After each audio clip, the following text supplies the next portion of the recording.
저는 대구 팔공로교회에서 주님을 섬기는 손창현 형제입니다. 이런 표에 제가 명단을 보내드렸는데 손창희 형제라고 이렇게 표기가 돼가지고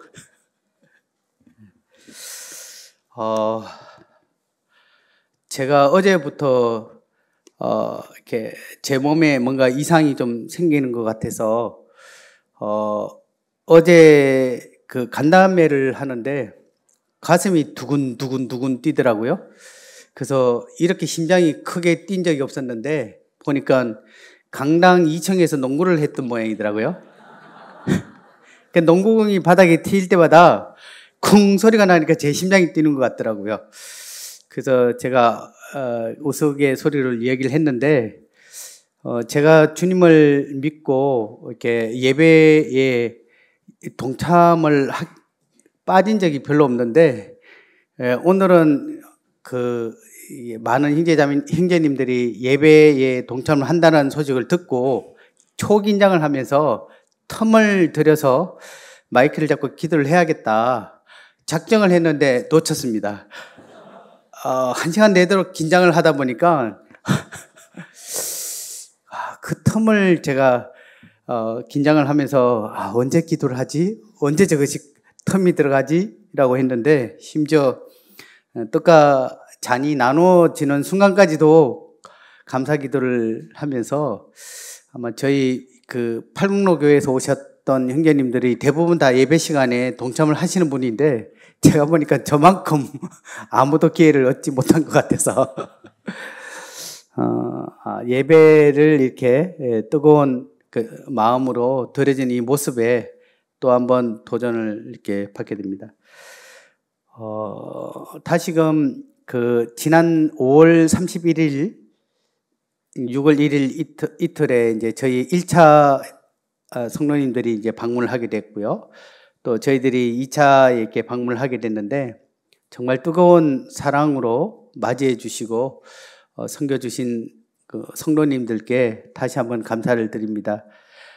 이미 1차에 방문한 순간에 저희가 배웠던 것들을 조금씩 이제 지역교회에서 이전에는 저희가 손님이 오면 그 차 대접하면서 오셨군요 이렇게 하면서 이렇게 했는데 지금은 손님 오면 떡도 내놓고 일단은 먹을 것이 있어야 된다 이렇게 생각해서 풍성하게 이렇게 저희들이 섬기고 또 그런 법을 조금씩 이렇게 배워서 지역교회에서 이렇게 흉내를 내고 또 아마 그분은 저희 교회가 이렇게 뜨거운 사랑이 있는 걸로 생각할 정도로 저희도 이렇게 귀한 것들을 배웠습니다. 또 귀한 섬김을 이렇게 받으면서 많은 것들을 이렇게 저희도 이제 생각하게 되었는데요. 참 이런 배움의 기회를 주셔서 감사합니다.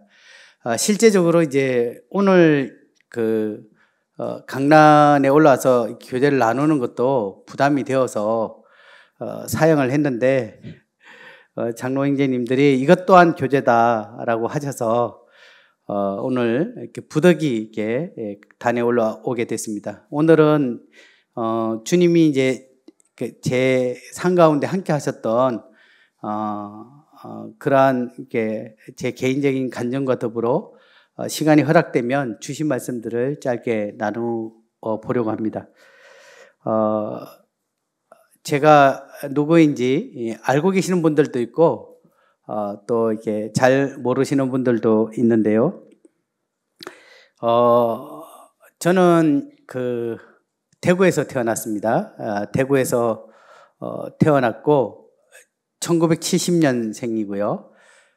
지금은 이제 만 54세인데 세 자녀를 두고 있고 두 딸이 출가를 해서 할아버지가 되었습니다. 손자가 돌이 지났고요. 9월 달에 되면 두 번째 손자가 태어나는 1987년도 제가 고등학교 2학년 때 친구의 권유를 통해서 대구 대명동 교회에 가게 되었고요. 대명동 교회에서 요한복음 5장 24절 말씀을 통해서 제가 구원의 확신을 가지게 됐습니다.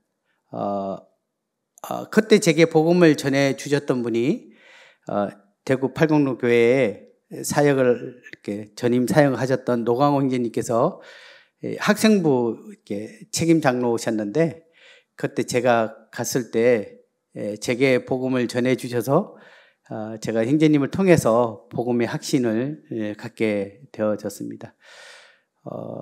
정말 이렇게 저는 개구쟁이였습니다. 또 아버님이 실제적으로 이제 알코올 중독자였기 때문에 어머님이 거의 생활을 맡아서 해야 될 상황이었고요. 사춘기 때 굉장히 큰 방황을 했습니다. 그러던 상황에 이 복음을 듣게 되면서 제가 죄인이라는 것을 깨닫게 됐고, 제가 그 말씀을 전해주시는 그때는 선생님이죠. 선생님에게 정말 제 같은 아이도 구원을 받을 수 있습니까? 라고 질문을 했을 때 십자가의 강도도 구원을 받았다라고 하면서 요한복음 5장 24절을 통해서 예수님의 저를 향한 십자가의 그 사역을 통해서 구원과 또 구원받은 이제 십자가의 사역 이후에 그것을 믿는 자들에게 여기 말씀처럼 믿는 자는 영생을 얻었고 심판에 이르지 아니하나니 사망의 생명으로 옮겼느니라. 이 요한복음 5장 24절 말씀을 통해서 구원의 확신을 가지게 됐습니다. 사실 지연제가 많다 보니까 이 심판에 대한 얼마나 큰 두려움이 있었는지 저는 그 사춘기 때 얼마나 이렇게 방을 했냐면 가방 속에 늘 칼을 이렇게 밑바닥에 깔고 다녔어요. 그렇게 하면서 아주 그랬던 저였는데 주님이 저를 불쌍히 여기셔서 이 복음을 통해서 구원받게 하고요. 제가 구원받은 이후에 많은 변화가 있었지만 죄에 대한 정말 눌렸던 그 죄로부터 해방됨과 더불어 아버지를 용서하게 됐습니다. 제가 아버지를 사랑하게 됐어요. 있을 수 없는 일이었는데 그렇게 아버지를 사랑하게 되면서 제 삶이 바뀌게 됐고 주님은 제 삶을 통해서 참 은혜 가운데 삶들을 인도해 주셨습니다. 제가 구원받을 때 그 대명동 교회에서는 제가 87년도에 98명이 침례를 받았습니다. 한 해에.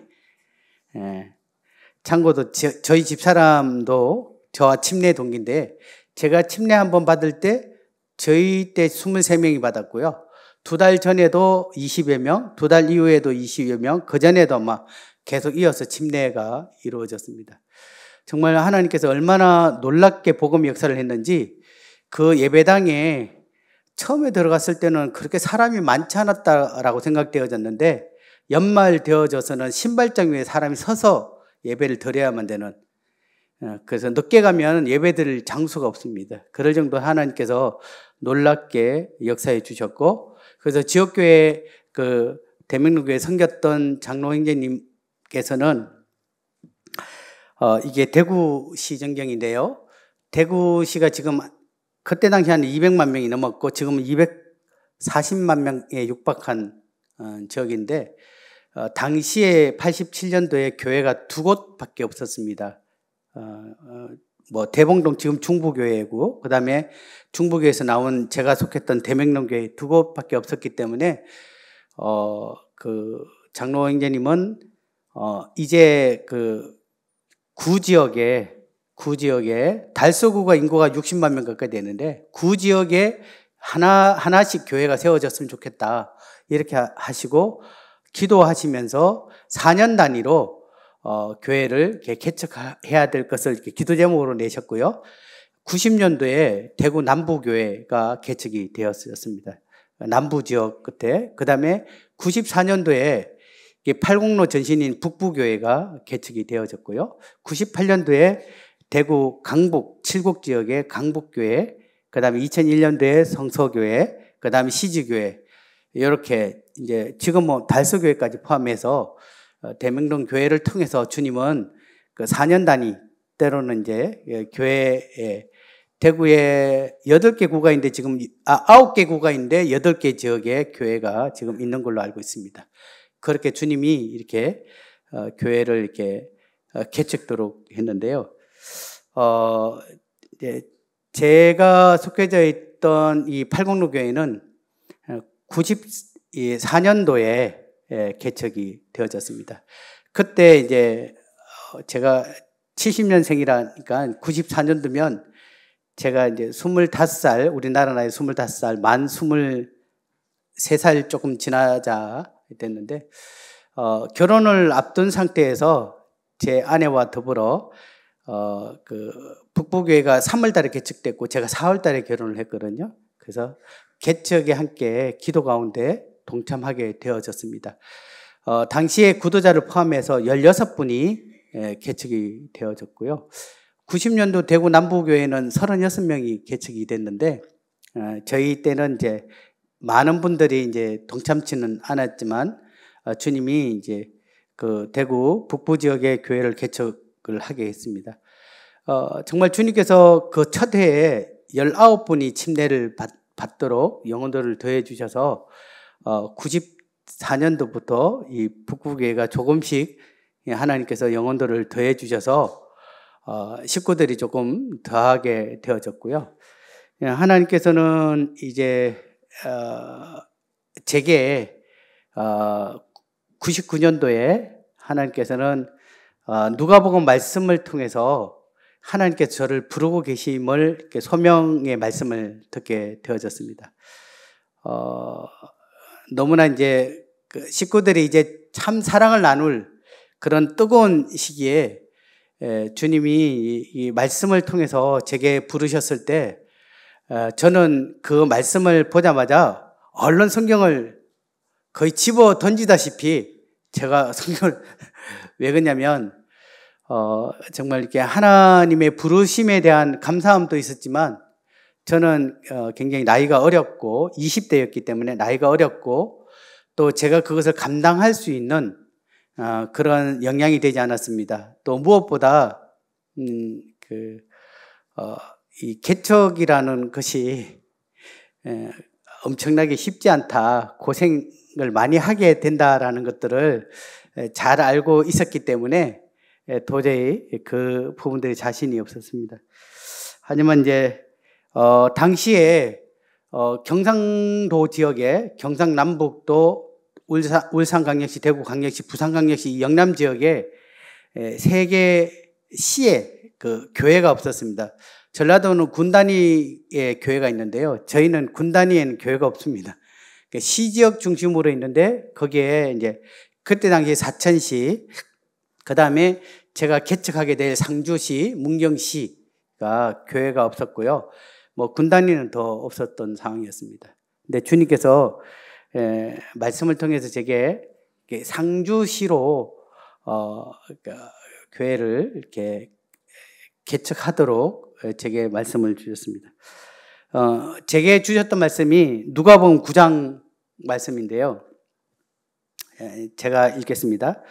9장 58절에서 60절 말씀입니다. 예수께서 이르시되 여호도 굴이 있고 공중의 새도 집이 있으되 인자는 머리 둘 곳이 없도다 하시고, 또 다른 사람에게 나를 따르라 하시니 그가 이르되 나로 먼저 가서 내 아버지를 장사하게 허락하옵소서. 이르시되 죽은 자들로 자기의 죽은 자들을 장사하게 하고 너는 가서 하나님의 나라를 전파하라 하시고, 처음에 이제 그 큐티 시간을 가졌을 때 58절을 읽었을 때 제 마음에 좀 주님에 대한 애틋함이 생기더라고요.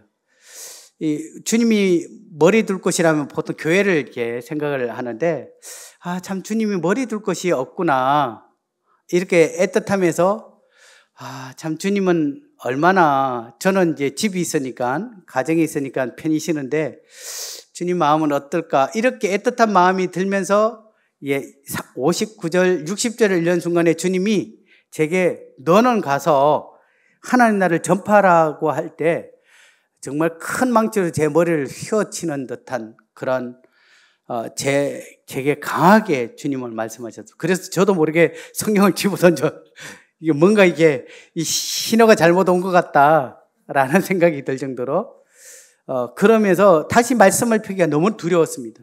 너는 가서 하나님 나라를 전파하라. 저는 직장 생활을 하고 있었고요. 또 그때 당시에 두 아이의 아빠였기도 했고, 그러면 제가 한편으로는 두렵습니다. 또 아니면 너무 부족합니다. 이렇게 했는데 주님은 또 그 다음날 또 큐티를 또 안 할 수도 없잖아요. 말씀을 통해서 누가복음 10장 37절에 선한 사마리아인 비유를 하면서 그러니까 누가 강도 만난 자의 이웃이냐 이렇게 얘기했을 때 이제 자비를 베푼 자니이다 이렇게 얘기했을 때 예수께서 가서 너도 이와 같이 하라 이렇게. 그러니까 내가 네게 바라는 것은 막 대단한 일꾼이나 전도자가 아니라 그들의 이웃이 되어라.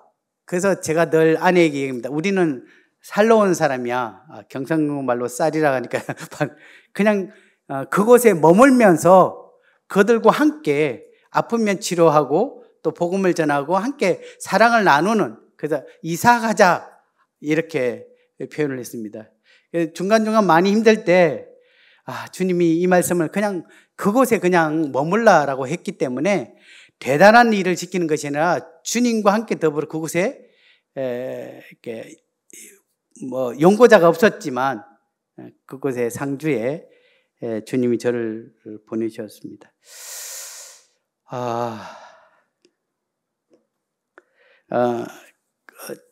대구에서 상주까지는 당시에 고속도로 없었기 때문에 2시간 반 정도 국도를 타고 가야 돼요. 저희가 이제 예배당 수리를 하기 위해서 대구에서 출발해서 문 하나 달고 딱 오면은 저녁이 됩니다.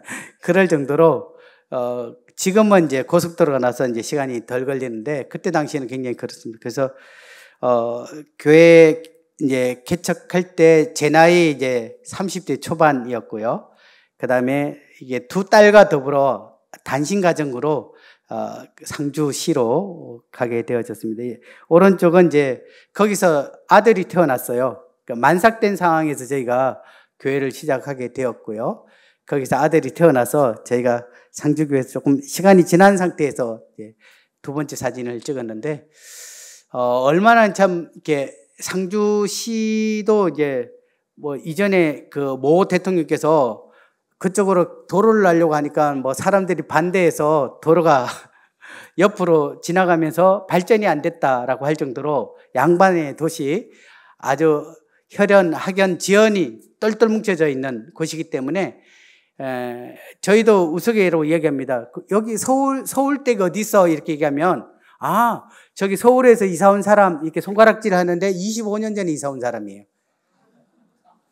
그러니까 아무리 오래되어도 거긴 서울에서 이사 온 사람이에요.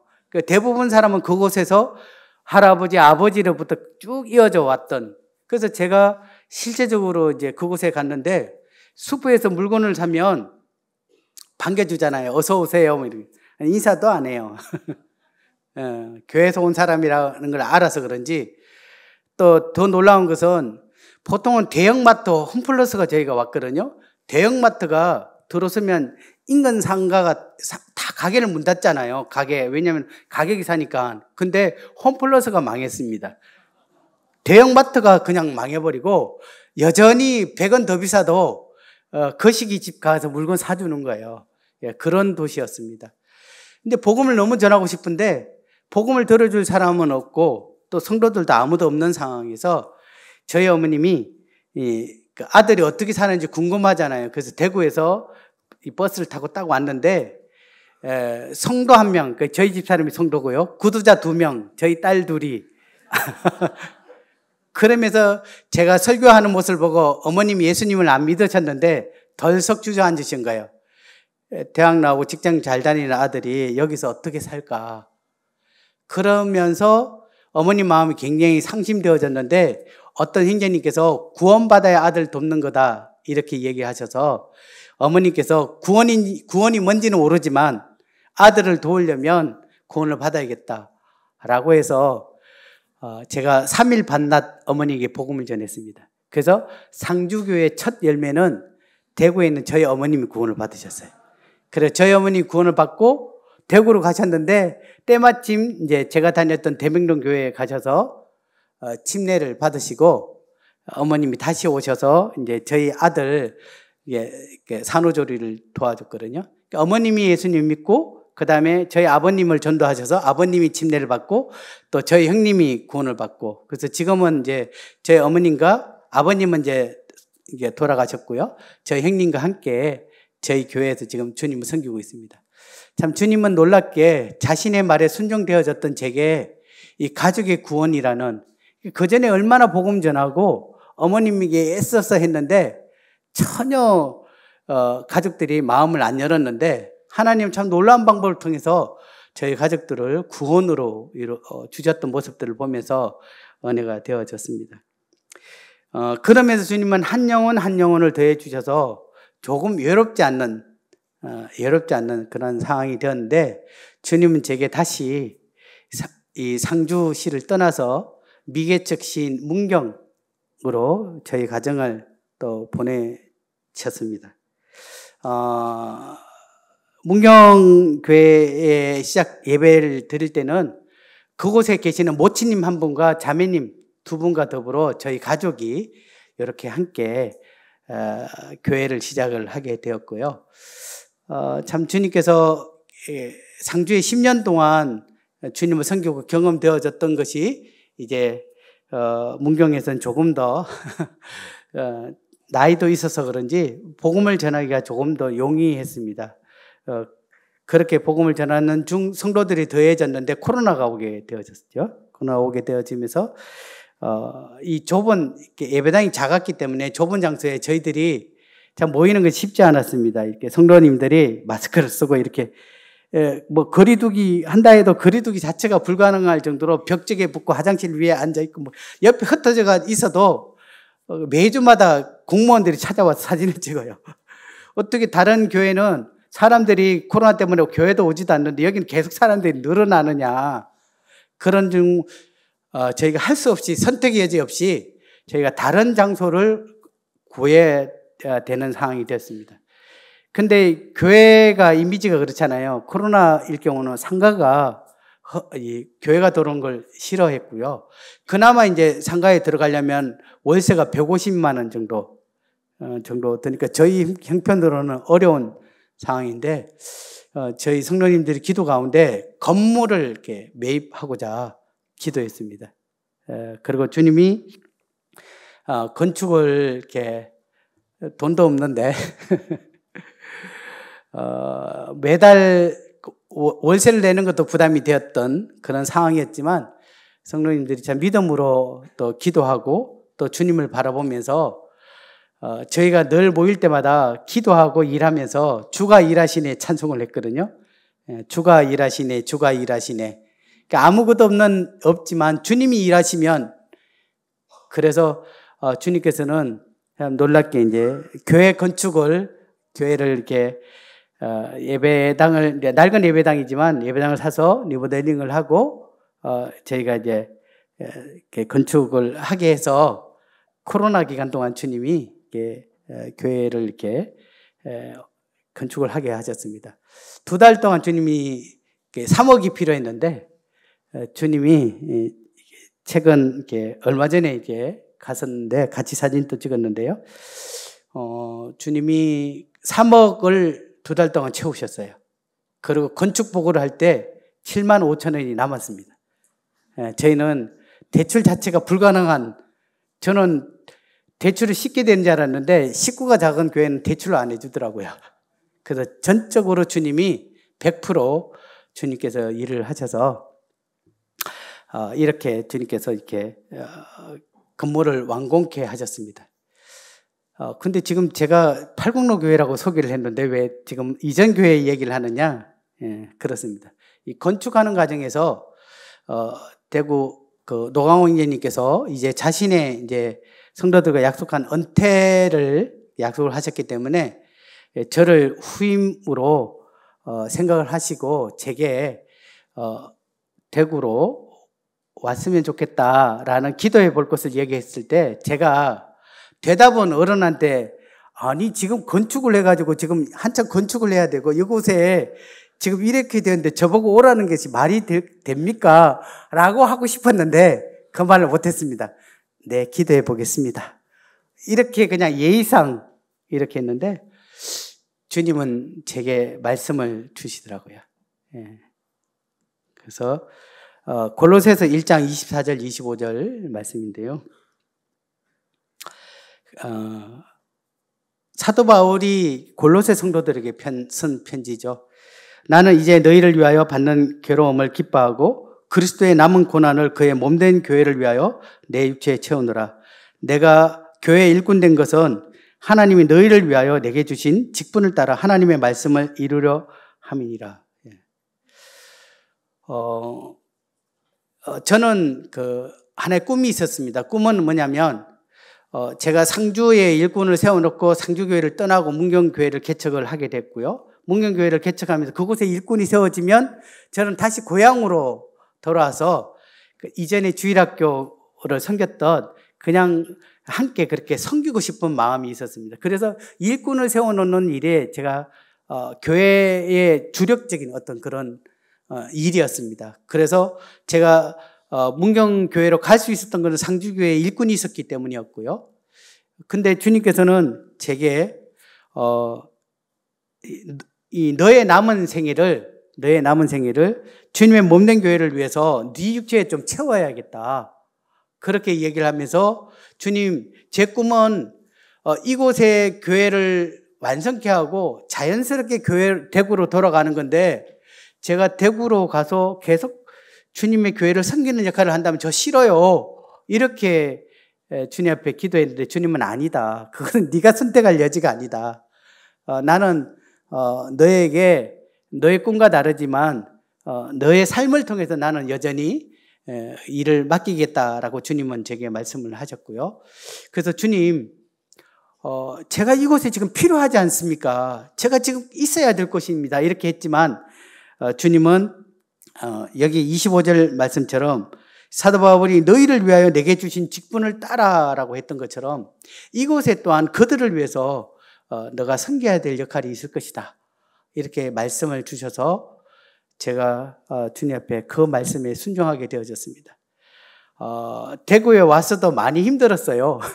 그곳에 있는 성도들이 어떻게 지내는가 걱정도 되고 했지만 정말 조금 전에 보셨듯이 주님은 그 문경교회에 제가 지금 가도 모르는 분들이 있을 정도로 주님 새로운 영혼들을 채우고 최근에 이제 장로님들과 이제 교제를 하면서 교회가 너무 좁으니까 3년 동안 교회가 채워졌으니까 뒤에 좀 땅을 큰 걸 사서 예배당을 한번 건축하고 여기는 교육관도 쓰면 어떠냐 한번 기도해봐라 이렇게 권할 정도로 주님은 영혼들로 이렇게 채우셨던 모습들을 보면서 제가 떠났던 것이 더 주님이 놀라운 은혜를 베풀어 주셨고요. 지금 제가 대구 교회에 와서 참 주님께서는 이렇게 잠깐 저희 대구 교회 모습을 좀 그래서 3년 전에 7월 3일 날 제가 팔군교회에서 교회에서 이제 섬김을 시작을 했고요. 저희 팔군교회는 거의 750평이 조금 안 됩니다. 건물과 더불어 이렇게 예배당이 예쁩니다. 잠깐 예배드리는 모습 잠깐 보여드리겠습니다.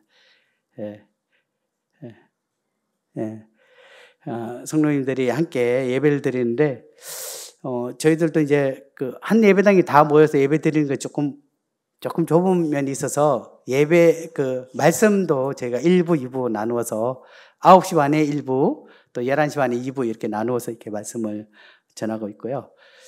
어제 청년들이 MT를 갔는데 거의 뭐 45명 가까이 MT를 갔다라고 하더라고요. 제적 인원은 거의 뭐 60명이 넘는 것 같은데 주님이 참 이 팔국로 교회를 통해서 참 놀라운 은혜들을 계속 이렇게 베푸고 계시는 모습들을 보게 됩니다. 저희가 이곳에 와서 정말 사랑하는 성도님들이 섬기는 이 모습들을 보면서 더 도전을 받게 되고 유영환제님이 그렇게 얘기했네요. 그 팔국로 교회가 정말 이렇게 옹골 성촌처럼이 아니라 옹골 성촌보다 더 같이 이렇게 섬겨 나가고 더 좋은 것들을 더 보완하고 더 그렇게 해서 정말 지역교회에 정말 아름다운 이 주님의 교회가 세워졌으면 좋겠다. 이렇게 말씀하셨던 저희도 겸손한 마음으로 오늘 학생이 참석해 보니까 정말 도전이 되더라고요. 저희들은 이제 학생들이 작은데 그런 이렇게 섬세하게 보여주셨던 이 모습들을 저희도 겸손하게 배우고 제가 이제 주님 앞에 그 팔국교회에서 제가 하는 성도님들의 모습입니다.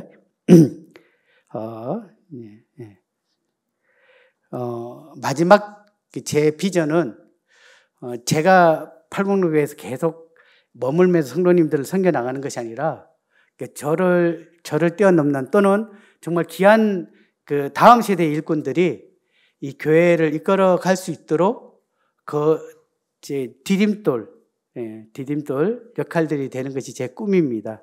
그래서 한국 교회에 또 더 나아가서 제가 몸된 이 팔국로 교회가 정말 이 젊은 일꾼들이 세워져서 그들에 의해서 더 다음 세대를 내다보면서 그 주님을 섬겨나가는 그 일꾼들을 양육하고 또 그들에게 어떻게 그러한 기회들을 부여할 것을 늘 기도하고 있고 또 주님께서 그러한 일들을 감당케 하시도록 저를 이렇게 인도해 주실 것을 또 믿습니다.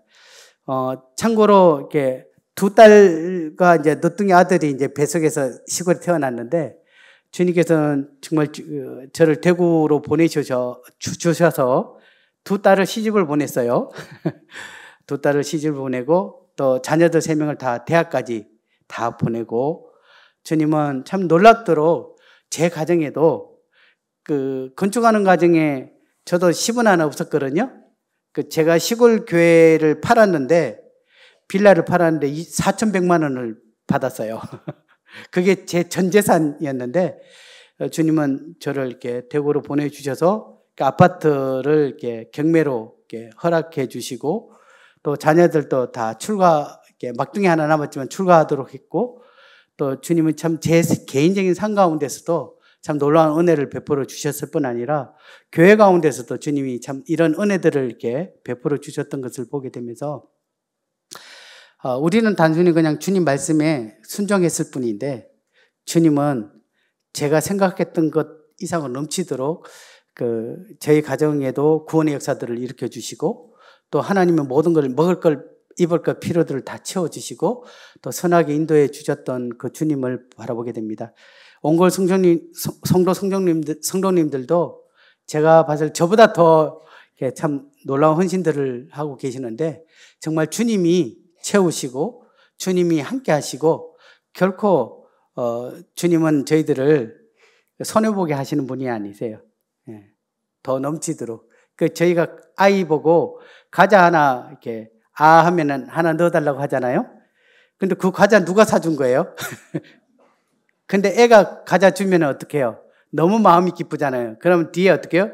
더 많은 과자들을 준비해가지고 더 많은 걸 주거든요. 근데 아이가 자기 거라고 안 주고 이렇게 하면은 그래 그 과자 먹고 그냥 그런 것처럼 주님은 우리의 삶에 넘치도록 은혜를 베풀어 주시고 주님이 살아계시는 주가 일하시고 주가 살아계시고 주님 함께 하시는 것들을 보게 됩니다.